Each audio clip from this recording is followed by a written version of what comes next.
Good evening, I'm Jeff Koinange, and this is Jeff Koinange Live.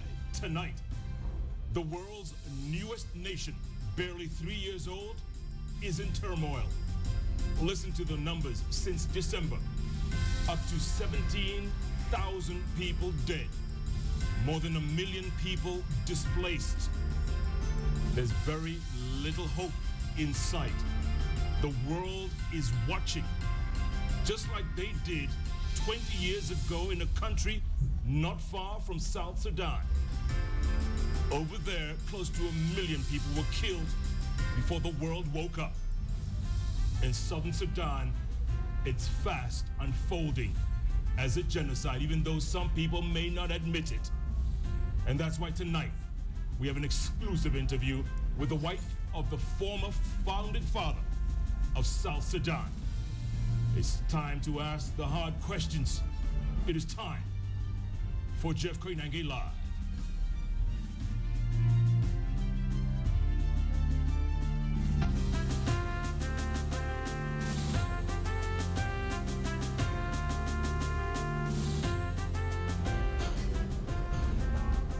Welcoming all our viewers joining us. We are live at the Terrace Restaurant of the Intercontinental Hotel. My Twitter handle is @KoinangeJeff. The hashtag is JKL.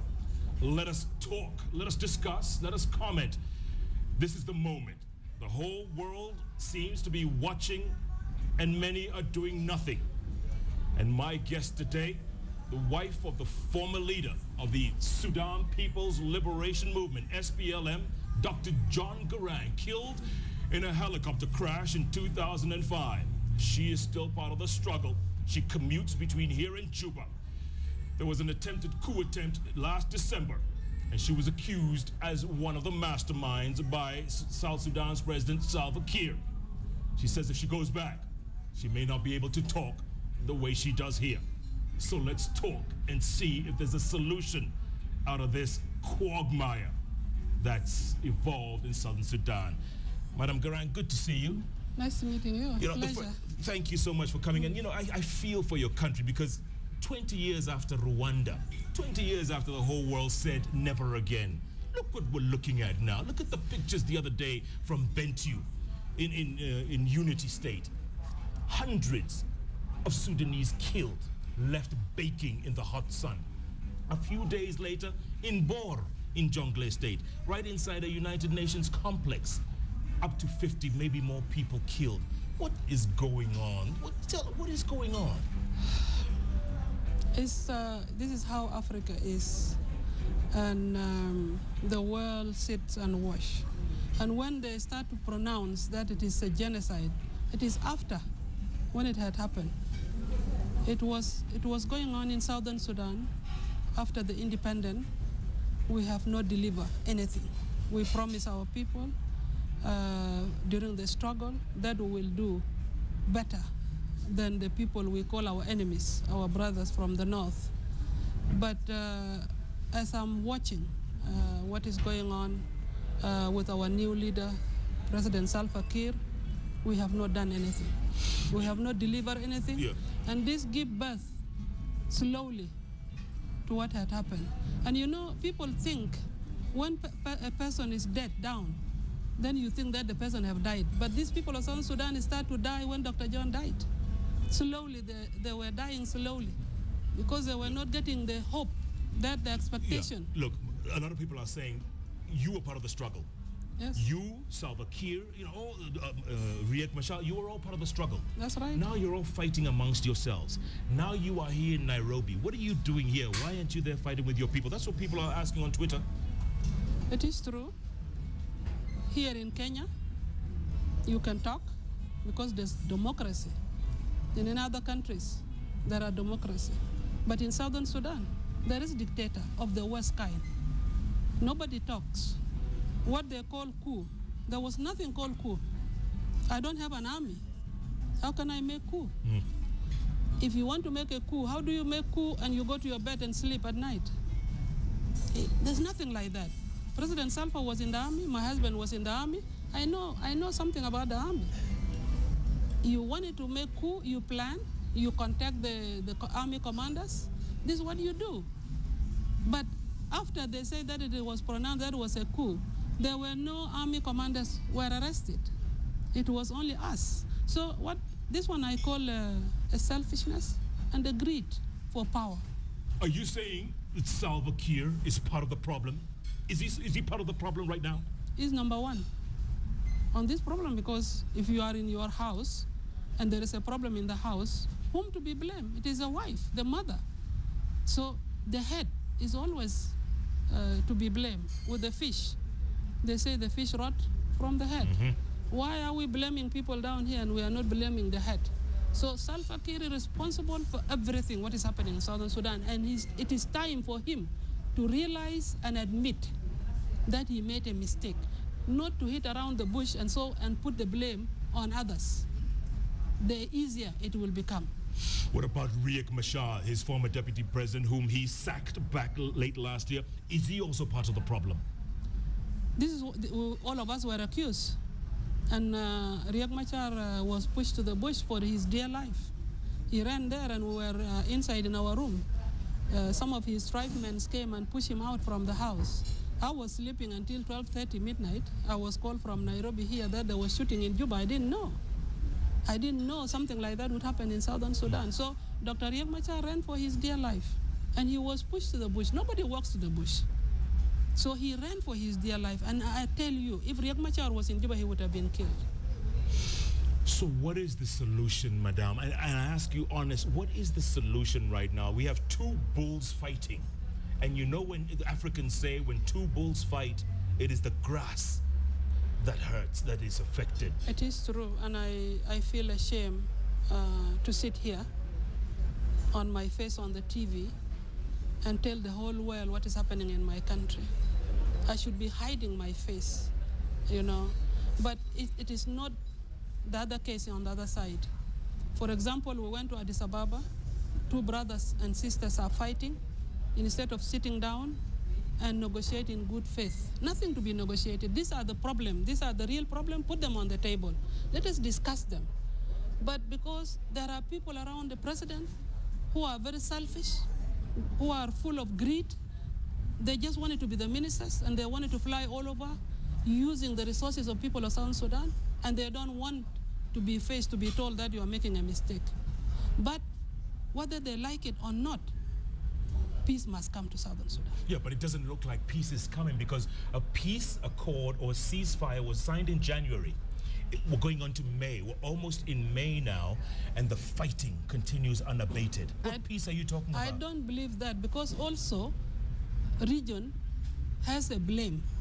Because you cannot go and sign and then you come and sit back. There are mechanisms which are there even in the peace accord, that there will be monitoring and verification team or mechanism who will be put in its place to monitor both sides. These things were not done. No monitoring and verification team who were sent to the field. And then you say that you go. What kind of peace is that? If I give birth to a baby and I don't cut the umbilical cord, the child will not survive. This is what we did. So now the talks continue in Addis Ababa. We understand later this week, as early as Thursday, U.S. Secretary of State John Kerry is coming to those talks. What do you expect from them? What do you expect? Because look, they're busy trying to calm things down in the Ukraine. They're busy trying to negotiate peace in the Middle East. What is the U.S. going to do for you people that they haven't done in the last 3 months when 17,000 people have been killed? The Americans have already made their move. It is for the region and the people of South Sudan to make their move. What we want in this case is to use carrot and stick. This is what we need. The Americans have already made their move, the sanction on the travel ban, on the people who like moving around, wasting money of Southern Sudan, and the freezing of their assets in the region or in the world.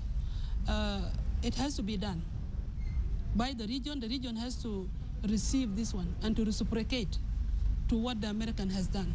Use the carrot and stick. This is what we did during the CPA negotiation in Naivasha, and it works. Why are we not using in this? Will it work? Region has to move also. Will it work? A carrot and stick, will it work in this instance? If carrot and stick is shown to me, and I don't like to be latched or whipped, I will take the carrot. Does Salva Kiir have to go, when you look at the big picture, does he have to get out of this equation? If he knows how to do the equation. But he doesn't. But he has to be forced out to do that because he's the only one person. Jeff, let me tell you, when my husband was killed during in 2005, I stood up. I swallowed the bitterness of the death of my husband, and I stood up for the people of Southern Sudan. Why can President Salva stand up and swallow whatever he called bitterness to save the life of people of Southern Sudan? And here in Africa, they say woman and woman. I was a woman and I lost my dear husband. And I swallowed the bitterness. I cry at night, Jeff. And in the morning, I hold the people of South Sudan on my right hand. If your husband was alive today, what do you think he'd be thinking? Or would South Sudan be where it is today if he was alive? Today, where it is? No. Let me tell you the truth, it won't be like that. We would have made a frog leap. I tell you, because I waited and I waited to see whether we will do something. Nothing we have done. And this man was talking about how he can develop Southern Sudan. There are so many things that he talked about. What we did, we shelved everything Dr. John talked about. We did not even use his name as the founding father of the nation. We have never used that. I don't know what was bitterness of sulfur with Dr. John Garang. And he was his number two. He was number two, and not only number two, they started the movement together, and I was there. And they worked together, and payback time came. Dr. John knew that his time will come, today or tomorrow, and he gave the second seat to President Salva. That's payback time. He was not giving that seat for himself, but for the people of Southern Sudan. Now I'm sitting there watching him day and night, and he's doing nothing. And the biggest beneficiary of all of this, you correct me if I'm wrong, is Sudan. Omar al-Bashir is probably laughing at all of you saying, you see, yes, I told you, these Africans can't rule themselves. Yeah. That's what he's saying. This is what he's saying, I know, and I agree with you. And his hand is there. He's doing that, but two men were playing a game, and the one was outwitted. Who's our president? He was outwitted by Bashir. Look at the wind of change in the Arab countries. And this man is still sitting there because of the weak government in Juba. That's why Bashir was still there. And he's laughing, and I agree with you. He has to laugh because if you wrestle with somebody and you defeat, what do? You jump up and you say, oh, hooray, and all these things. That's what Bashir is doing. And in the meantime, you all continue to slaughter each other. Every day we are seeing these pictures, every day, thinking that the rest of the world is going to come and help. Nobody cares about us. I wouldn't say that, because we need to. I wouldn't say that nobody cares about us, because we do not put our house in order. If we have to put our house in order, Africa is big, and Africa is rich, but we don't care about each other. If anything happened to you, I won't come to see what is happening with you. We say, it is his problem. And I go doing my work, and I don't know what is with you will catch up with me. We don't support each other. Africa Union, for example. What do they have? They rely on UN. Where are the resources? And there are resources in Africa. We don't ask ourselves, where are those resources? Like in Southern Sudan, for example, leave minerals. Only the land can feed Africa in Southern Sudan. But we are not there. We are not there to see how can we do this, how can we share these resources, how can we bring out those resources so that it can benefit us. Yeah. We don't do that. But now we jump into a bandwagon and say that, oh, you know, the Western world is not helping us, nobody cares about us. I won't cry like that. I won't do that. But I will cry and look inside, not outside. Okay, I want to talk more about that after the break. And also, these talks in Addis, if they bear any fruit of any kind, and your name is mentioned in any way as an interim, someone to calm these nerves or to bring these people together, would you agree? Don't answer right now. Would you agree? And also, Uganda stepping in on the side of Salva Kiir, how does that realign the region? Let's talk about that after the break. We are having a candid conversation with Rebecca Garang. She was there at the beginning of the struggle. She's still there. And what she sees clearly is a very disappointing picture of the world's newest nation. That's what JKL is all about today. Please keep tweeting at Koinange Jeff. Use the hashtag JKL. If you're from South Sudan or from South Africa, join the conversation, because this is about us.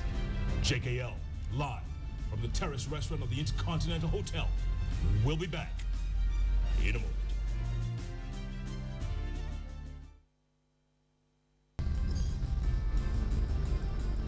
And welcome back to Jeff Koinange, live from the Intercontinental. And this program tonight is for all of you who care about peace, especially in South Sudan. It's for all of you who care not to see another genocide in our lifetime. We are talking candidly with Rebecca Garang. She's a wife of the former founding father of South Sudan. If he was alive today, folks, you know he'd be cracking the whip, but he's not. And others have taken over. And let's face it, it's a mess. Something has to be done before we stare at a genocide in the 21st century. Your tweets are coming in thick and fast. Let me just read a couple, Rebecca. There's George Dunda says, the fight is for resources and selfish leaders. And then Kinyanjui Jonjo saying, who is financing the rebels in the north? Is there any external funding? I'm not there, so I won't answer that. But there's been talk. I'm sure you've heard talk. Those rebels are being funded. I'm the mother of everybody, and I wanted to say what I know for sure. Because when people hear me talking, they will say, Mama will say the truth. And also, wearing the head of my husband, I don't want you to say lie. I don't know where his funding is coming from. But what I know, they also take their funding from the government of South Sudan. Okay. Capturing a lot of weapons. We know that Uganda's President Yoweri Museveni has sent troops to support his friend Salva Kiir. Your thoughts about that? When I heard about it, I was shocked, because it's our big brother in the region. A big brother always, when the youngsters fight, is the one to go and resettle the house and the family. I thought that he will do the same thing, but he explained his reasons to me why he was doing that, which was not enough. Because my argument was he should have not come in, because it's a fight between brothers and sisters, and he should come in now to settle our problems, including his brother here in Kenya, in Ethiopia. But he came in fighting only one tribe, Nuer. And I told him he should have not gone with the gunship, the tanks, and all the army to fight one tribe, Nuer. It shocks me. And it refueled everything. And it add anger to the people of South Sudan. Yeah. I even told him, I say, you don't even know, because nobody's telling you how angry people of South Sudan are about your move. When he was the one who supported us during the struggle, and people of South Sudan did not forget, even with all these problems, we take it at the level of the government, not the level of the people. I remember a similar conflict in the DRC a few years ago that pitted 9 African countries in that one big country fighting each other. You remember not too long ago? Yes, I do. This is what we're heading. Countries are going to start taking sides. But why are we not learning from that? We as African leaders should be learning from our mistakes. But our main problem is that we wait for others to come and resolve our problems.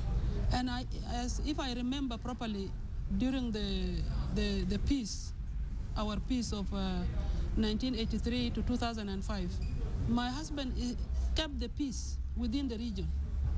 And there were forum shopping for peace, but he refused. He won the negotiation to be here in the region. Why are we not doing this as the leaders in Africa? So the mistake lie with us as the leaders or Africans, because we always wanted others to come and help us. You do your job, you move, and others will come and help you along the way. Yeah.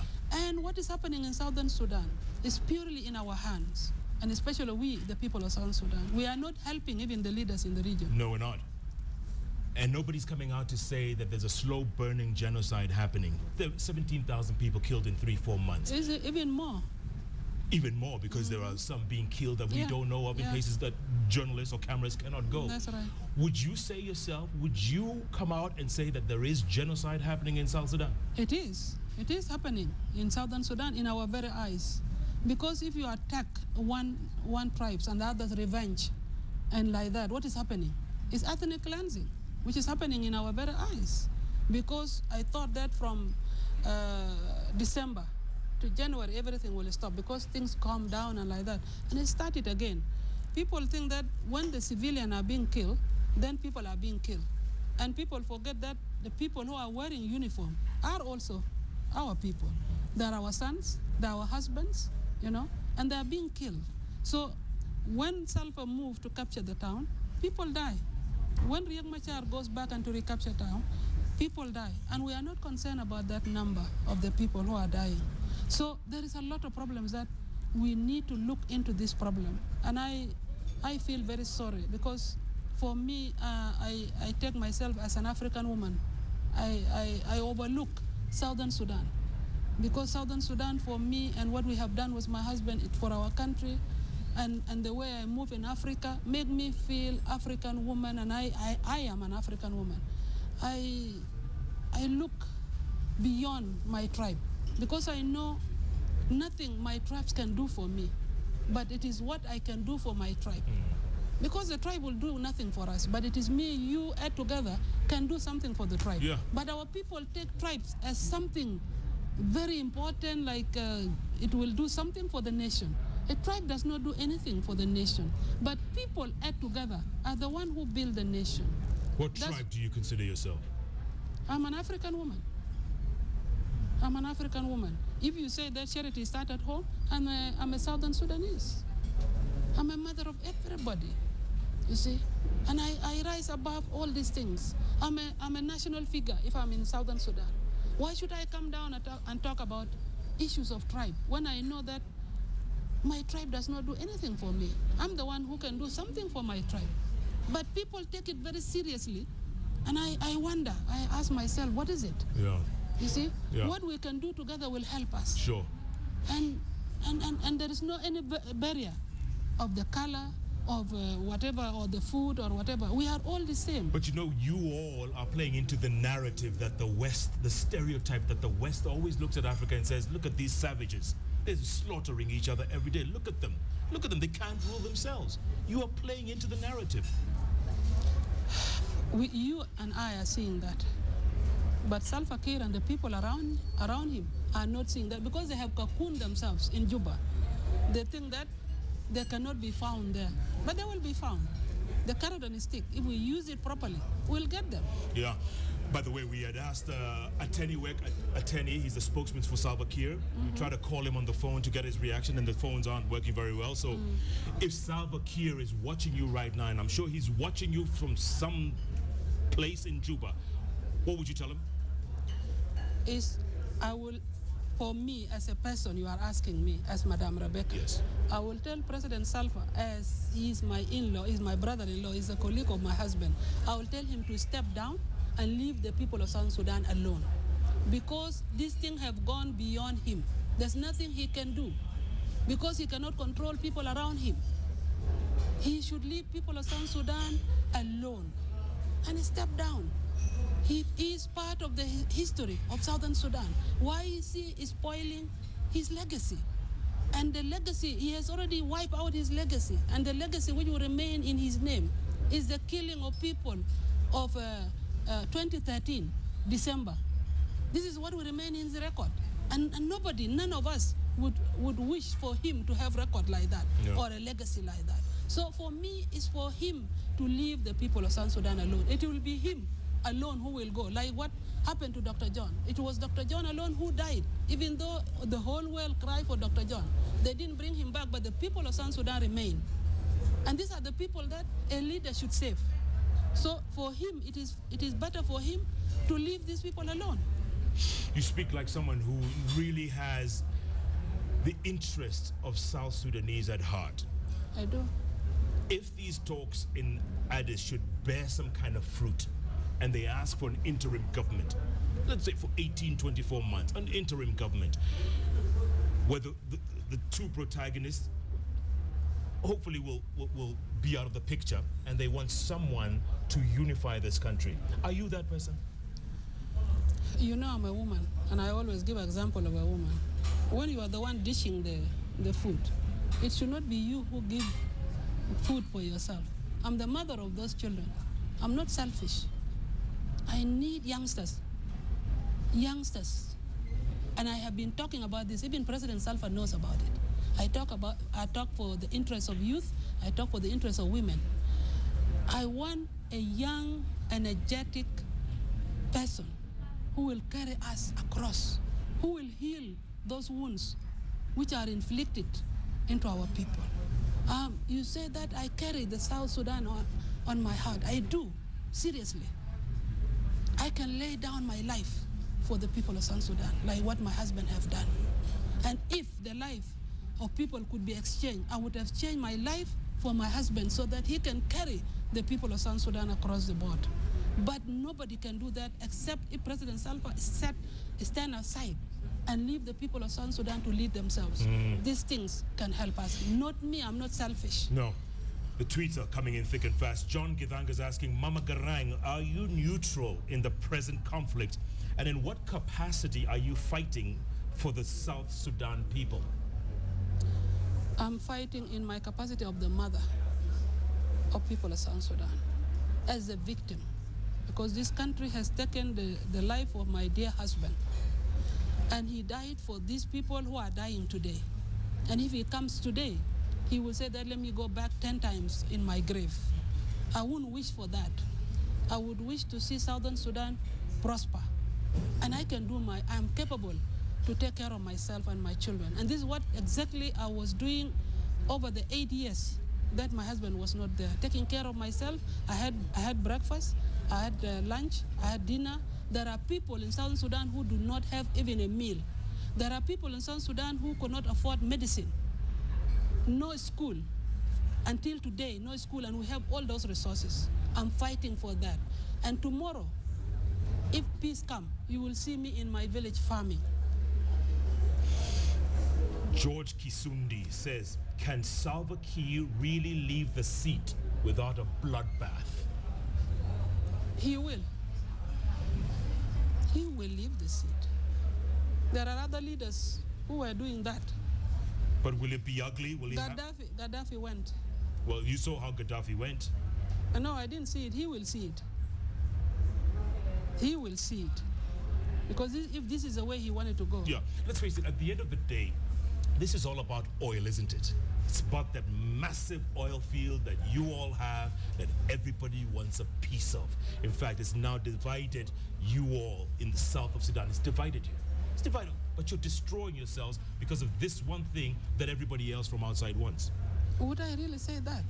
Maybe I would be naive. But I would say it is not that. Because if it was region fighting against the other region, then we will say that we are fighting for the oil. Yes, people wanted to control. They wanted to have resources in their pocket. But I don't see if this is the case. I could be naive to say that. Do you have hope at the end of the day? Do you have hope? Because this country, you're tearing yourselves apart. And we have to, when we look at you all and we feel helpless. Because you are all tearing yourselves apart day by day. Is there hope? I'm a believer. I'm a good Christian. And the Bible says that there is no problem which befallen the country without the knowledge of God. God knows what is happening in Southern Sudan. And God is punishing us with our leader. But God knows when to stop this, and it will stop. And we will be surprised. Even tomorrow night, you will hear that this thing has stopped. If our Lord said that he wanted to save the life of people of South Sudan. If Salva Kiir goes, does Riek Machar have to go as well? People of South Sudan will decide that. Not Rebecca, not me. Someone is asking, that young, energetic person you're talking about, because you work a lot with the youth. Is that person Riek Machar? Could he be the answer? Riek Machar is not young. Maybe he could say that he's young, but for me, who has been in the struggle with them, he's not young. Yeah. Young man by the name of Gaddafi is asking, ask her of President Uhuru Kenyatta's response about the turmoil. And in Southern Sudan, yes. He's trying his best. He's trying his best. It is us who are not supportive of what he's doing. We are not reciprocating what Kenyatta is doing. He's young and energetic. Yes. Before I let you go, one more thing. Look into that camera there. What can Kenyans do? What can we all as Africans do to help stop the madness in your country? Kenyan has tried many, many times. During the struggle, they did. They worked with us. They educated our children. They sheltered us. And again, we came back here and they welcome us. And they are trying. Their president, everybody's trying. Even the lawmakers, they are trying. They say that they want to send the troop to Southern Sudan. But I'm telling them, if you send the troop, you will be silencing the guns, but you will not silence the hunger and diseases. So I was saying that if you are going to Southern Sudan, why don't you take wungaya ugali and shoya and small medicine to help the people of Southern Sudan? And there's a famine looming, isn't there? And the famine is looming, and the rain is coming. There will be a lot of diseases, and there will be many people dying, even more than those who are talking about that they have been killed. So we need to see into it that how can we help the displaced people now, and at the same time silencing the guns in Southern Sudan. Nobody in Southern Sudan wanted the war, but we imposed this on ourselves. Yeah. Do you sometimes wonder when you're saying your prayers at night, do you wonder, did God forget you people? Do you ask yourself? No, I pray that God forgive us for the mistake we made against you and the mistakes that we made against ourselves. That's my prayers. And I ask God, I say that in the Bible, there is Elijah and Elisha. When Elijah went, he left some of the blessing with Elisha. I asked God, did Dr. John leave any blessing with me so that when I pray in my room, I can pray for the people of South Sudan to save their life? I pray like that. Yeah. And I pray for Kenya and Uganda and Ethiopia so that our borders are clear and clean and safe. And I pray for the people of Kenya and Uganda and Ethiopia. Yeah. Because no Southern Sudan without those neighboring countries. So if God is bringing blessing to Southern Sudan, he should give blessing to Uganda, Kenya, and Ethiopia. That's where we will live in harmony. If South Sudan is in turmoil, Kenya is not safe. Uganda is not safe. Ethiopia is not safe. Absolutely. Yeah. Rebecca Garang. Thank you very much. Thanks for your time. God bless you. Good luck going forward. God bless you too. Thank you.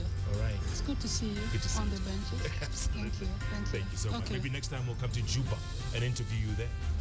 I will be the first to call you through Micah. I'm going to hold you to that. So that I am the woman of my word. Don't me. Rebecca Garang, a woman of her word. Can we help stop the madness in Southern Sudan? Maybe we can, but it takes the will and it takes the way. Do we have that? Is anybody out there listening? Coming up, a young man with a message not just for the people of South Sudan. It reverberates across the region. Wait till you see what his message is all about. That's Jeff Koinange Live coming to you from the Terrace Restaurant of the Intercontinental Hotel.